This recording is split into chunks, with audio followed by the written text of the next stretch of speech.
Jason Bronson, just out on a beautiful hike with my buddy John. He's obviously holding our camera there. But I'm the OWL survivalist. OWL is obviously an acronym, stands for Outdoors Wilderness Life. And that's what everything that I stand for is: going outdoors, enjoying the wilderness, survival techniques, and then living it. So we're just gonna hike around, maybe find some interesting things to check out and some cool techniques for survival methods that just exist here in the Sierra Nevadas. And yeah, we'll just take it from there.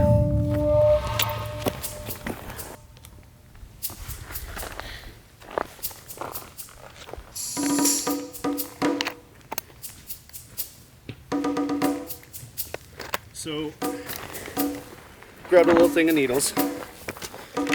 If the needles are approximately the length of your palm to your middle finger, then you can take them, strip off their surface layer, and you just kind of stick this in your mouth like a piece of wheat and suck on it, and this gives you more vitamin C than 3 oranges. Helps you keep from getting sick in the wilderness.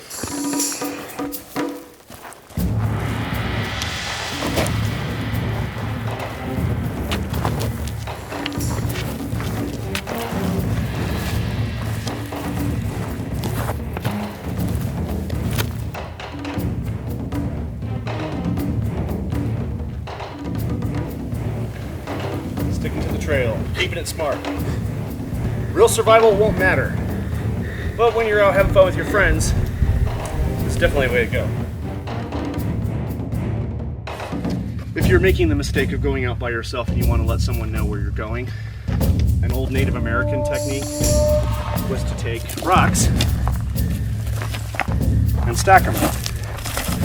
So you take like a big rock, something a little smaller than that one, and then something smaller than that one. And a rock formation that's pointing straight up means that the person went forward. If they had to turn in a particular direction, they would set the top rock to a side. And then, I don't know, a little while up the trail, set up another run like this, and then people could literally follow my rock trails like breadcrumbs to locate me. And then, of course, if I have to change direction, I can do that. I can set one off.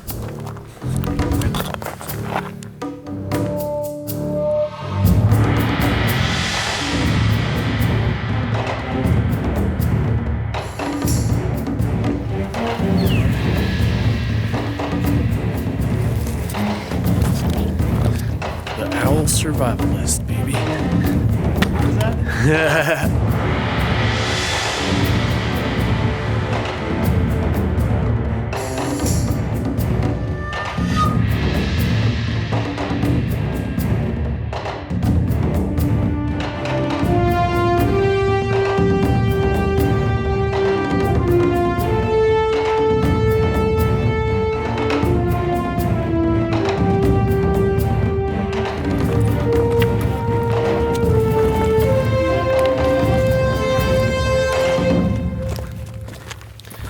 So you notice I got a new little accessory on me here, something I had under my shirt. These are ranger beads. I made them myself. They help you keep track of distance. So every time I do 100 meters, I drop a bead. And you have to know your pace. My personal pace is 59. So if I do 59 paces, then I've reached 100 meters. So I'll just keep dropping these down until I reached the last, which there's 9 of these here. So once I hit 9, the 10th one will drop here, and that's 1 kilometer. And that's how I keep track of going a certain distance in a particular direction. Now, once I cycle through this at least once and bring them back up, if I have 1 kilometer and bring these back up, and on my way back down, I bring this 6th one down, 1.6 kilometers makes a mile. So this helps me track not only my distance in kilometers, meters, but also in miles. And then this way I can track up to 5 miles when I reach this bead, or 10 kilometers grand total. And that's how I've just set up my little ranger bead set.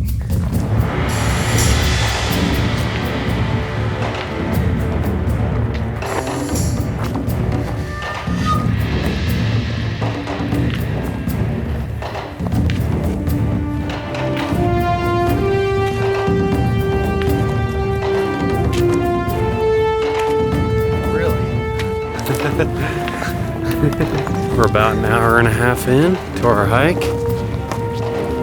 Yep, we got some movement over there. Looks like it was a bird.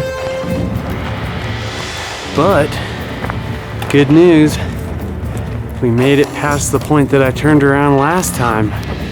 We got to the meadows, and we did see a little more feathers than usual. And I did see a carcass around here last time, and Jason also pointed out that in the river he saw some soapy looking bubbles, which means that they're froth, which means there's possible carcasses near the river that are seeping in and creating that. So we're gonna be on our toes, but it looks beautiful. This is a chemical fire using an exothermic reaction with two chemicals, glycerin and potassium permanganate. And this demonstration is actually something that I promised in one of my survival tip videos, my 3.7. So we've chosen a small little area with a rock and some dirt. We're gonna get the pine needles out of the way. Obviously, if you're doing anything involving fire, you wanna make sure you have a fire permit, you're following the laws and the rules. This is just gonna be a quick little incendiary demonstration, so we're not really going to like create a real campfire. It's just a matter of producing a flame and showing that it can be done. So we can get started. This first vial is glycerin. This can be used for first aid applications. Just typical glycerin you can get it like at Walmart.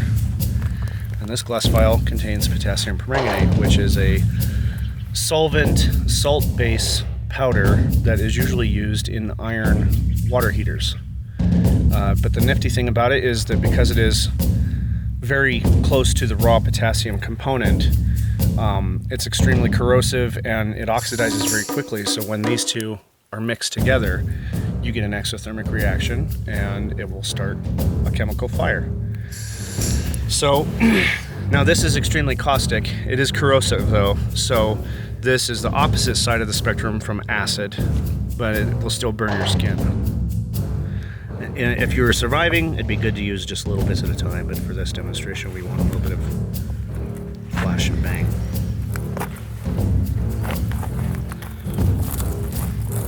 So because it's corrosive, now we can use half.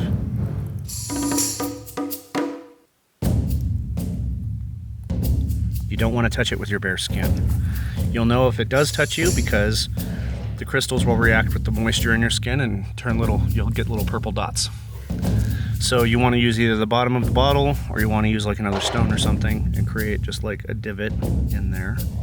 Safety first. You don't ever want to touch this stuff with your bare fingers if you don't have to. So after you put your little divot in there, it should look kind of like one of those little antlion hills. Then you take your glycerin, and this will not pour out on its own, so you'll need like a dead pine needle.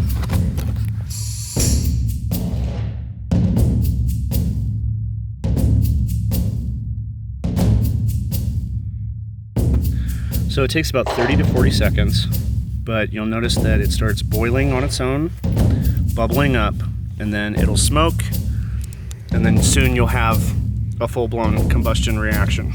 So you may want to stay focused on that while it's working its magic. It has to absorb and oxidize.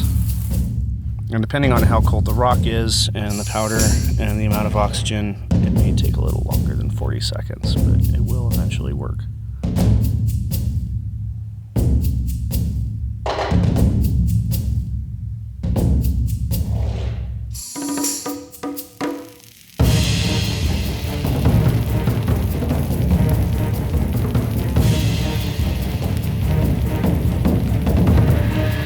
As that starts to dry out, I'm going to have my tinder ready.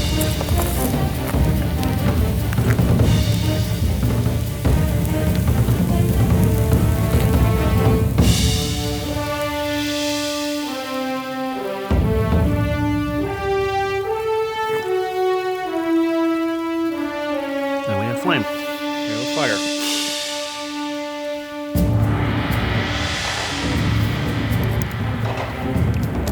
No matches, no having to rub sticks together, just two little simple vials of chemicals. Now obviously being able to make a friction fire is superior because that material is, you know, more of a readily available source. But this is just something small you can carry with you that will help you create a fire for warmth and sustain yourself, and it makes a good companion. So yeah, cook your food, all those things. So, potassium permanganate and glycerin. And as always, make sure you put out your fire using the, you drown it first, then you stir it, and then you feel it with your bare hands, the preferred method by the U.S. Forestry Service. And I'm just gonna let that die out before I pour some water on it, and we'll dispose of it properly and just keep it. Safety first, guys. Yep. I'll put it out. Make sure I don't light the forest on fire. Oh, what's that red color? That purple is the leftover potassium. Oh, that's what you're talking about. Yeah.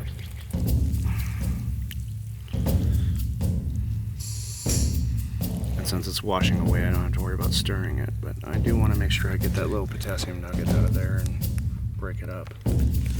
So.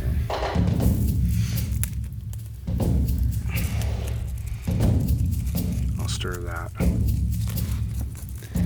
Maybe put it on the sand, yeah. And once it's fully oxidized, it's safe. We won't be poisoning the environment.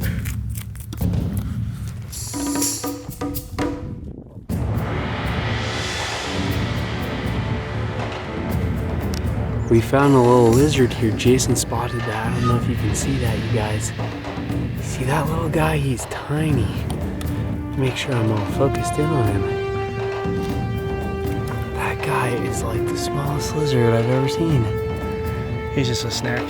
Just a So, baby. this little biter. Look at that little guy.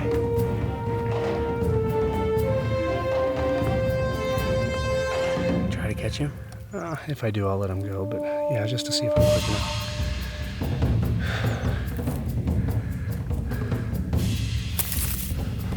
Did you get him? Yeah. Oh, he got him. Let's see. He's gonna jump out the moment I open. You got him. That's how you catch your lunch, boys and girls. Where is he? It's right there. Oh, there he is. Oh, he's so cute. Look at him. I don't think we could eat him. He's too nice. Dude, he's just running all over Jason. We cannot eat this guy. He's too friendly. He's trying to find his way down. Yeah. See you later, buddy. I don't know if he made it or not. You're too cool to eat for lunch. But Jason did show you how, if you're quick enough, you can catch a little biter.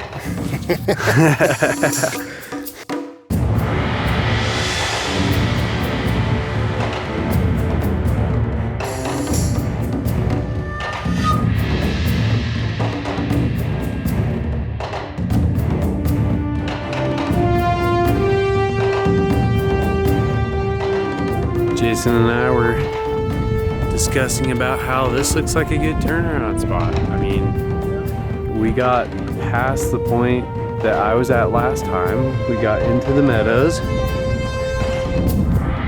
found actually a really beautiful back area back here. And we learned a lot from Jason. Jason, thanks for your help, man. Are you gonna be editing this? Yeah, sure. Jason's gonna edit it. The ultimate survivalist and video editor. You gotta have two different personalities. You gotta be a nerd and a geek. Come out and be a bushman. Well, thanks for all the lessons, Jason. That was fun, thank you. man. You gotta turn the camera on yourself. That's my assistant instructor here. Hey guys, I hope you enjoy the episode and you learn a lot from me and Jason. We'll see you next time. I have a lot more to teach you as we go along. That was really nice of that lady down there. She just warned us of a rattlesnake on the path. She held up with her dog. That was really nice of her. Actually, he's just sitting right over there, even rattling.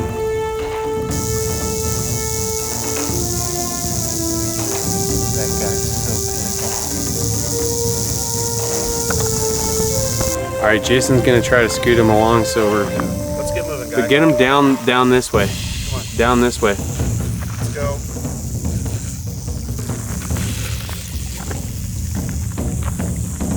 Is he injured? He could be.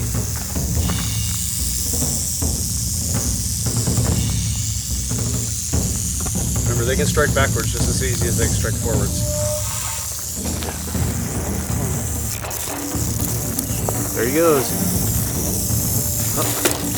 He just tried to strike the bottom. No. All right. Try it again.